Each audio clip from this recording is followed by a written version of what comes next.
1907, it had been completed the construction of the main building.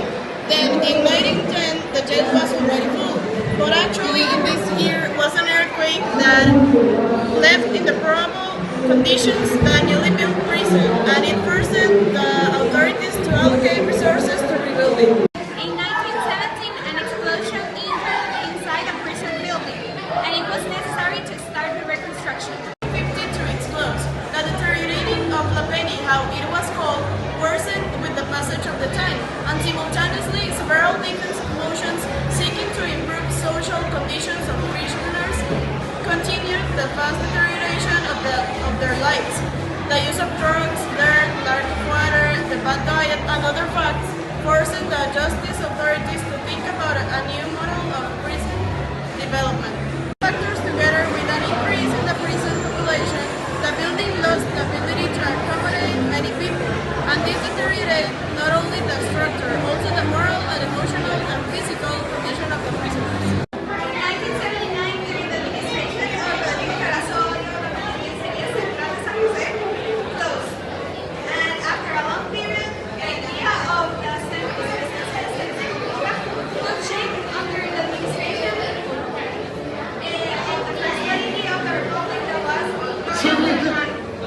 And then in the 1993, La Galería Nacional opened. I'm going to talk about how this beautiful place was created. For this long process of the prisons in Costa Rica sent a person that was a jurist for studying the system of prisons in Europe. Also an engineer who was Nicolas Chavarria to make the design and also the construction of this emblematic place. Thank you. Qualities and facts about this place. Some of them are really interesting, but other qualities make this place very unique, fun, and amazing.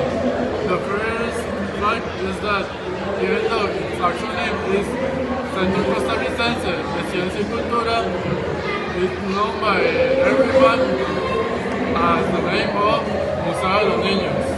But why? Okay, so the Museo de los Niños is called that way because it's not like a regular museum with all the super expensive and old relics. This is more like an amusement park because it has like a lot of rooms that have different topics that are like with very interactive machines so that the children can learn. The museum has so much different entertainment rooms. The entertainment rooms are so interesting for the kids. There are so many different rooms like the piano room, where you can interact with a giant piano that you play with your feet. Also, there is a planetarium where children can learn about the planets and celestial bodies in an interesting and fun way. And the tour guide is a Franklin Chang mannequin that tell you about how it's about to be an astronaut and all that kind of stuff. And also there is an amazing room that it's about the human body, where you can become a doctor and see what happens inside our bodies. Rooms have different topics. All the rooms are so interesting and it's a good experience when you go for museum. Passivus, the new room of the Museo de los Niños, is a challenge to perception and invites wonder if what we consider real is really is. The vehicle is equipped with each device that appeal in an entertaining way to use of social perception. In this picture we can see how the radio works. Now we're getting into the radio station. Okay, so here we are in the radio station. This is a very precise simulator of the radio station.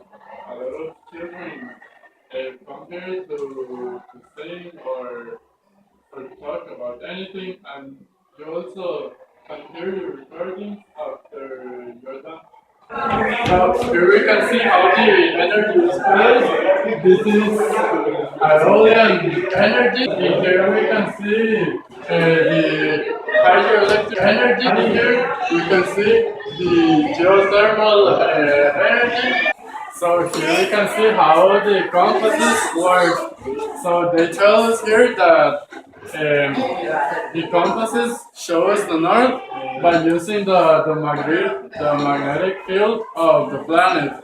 So as you can guess, if we put this in here, the compasses won't work. As we know, the Torreja house that is in the Museo de los Niños is an entertainment room for adults and kids. So this house was constructed with 20 degrees of inclination. So when you are in there, you can feel like dizzy.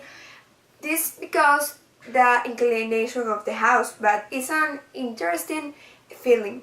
Last week I visited the Museo de los Niños and I saw the Torreja house closed. This is very sad because this room was so interesting and you can feel the different perspectives of the inclination. So we hope that this attraction will be open soon.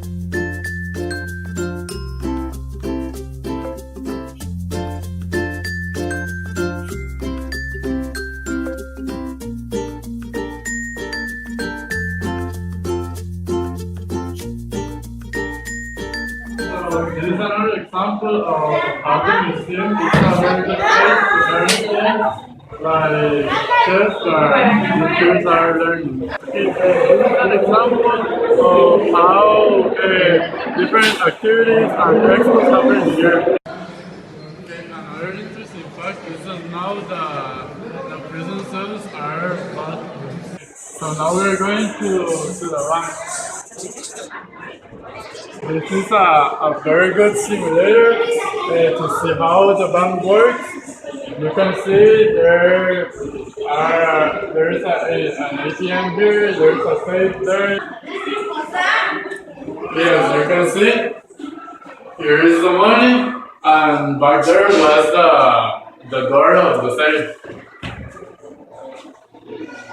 And this is how it's supposed that kids learn about where those money is earned and saved. Here at the Centro Social Sciences de Cultura, it's a foundation that is regulated by the laws of foundations in Costa Rica. The foundation is called Fundación Ayudarnos para Ayudar that is in the Museo de los Niños. This foundation helps Costa Rican people and is situated in San Jose, Costa Rica. The Teatro Auditorio Nacional has one of the greatest sound consoles in the country, and there has been more than 200 presentations per year. And also, it can hold around 700 people.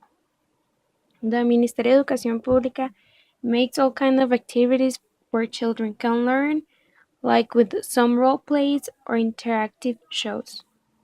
Crea Más is another interactive room that, as the museum calls it, it's the oasis of young people. The main objective of this modern space is to encourage young people between 12 and 17 to believe in themselves, their strengths, their ability to set goals, and the possibility of turning them into reality.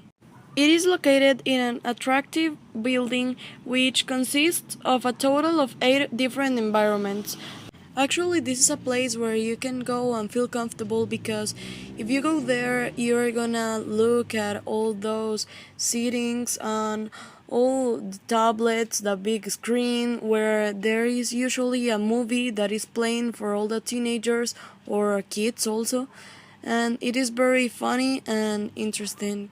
Also, there is a machine that is very entertaining because it is for dancing and you can dance over and over again and you're not gonna get bored. The Museo de los Niños is a very big place, but sadly we couldn't show you all the parts of the museum because of the time. But if you want to visit it, then here's the information. The schedule from the Museo de los Niños is from Tuesday to Friday from 8 a.m. to 4:30 p.m. Then on Saturday and Sunday from 9:30 a.m. to 5 p.m. It is always closed on Monday, except on holidays that it's open from Monday through Friday from 9 a.m. to 5 p.m. and on Saturday and Sunday from 9:30 to 5 p.m. Then the entrance fee is 2,000 colones children and 2,200 over 15 years old.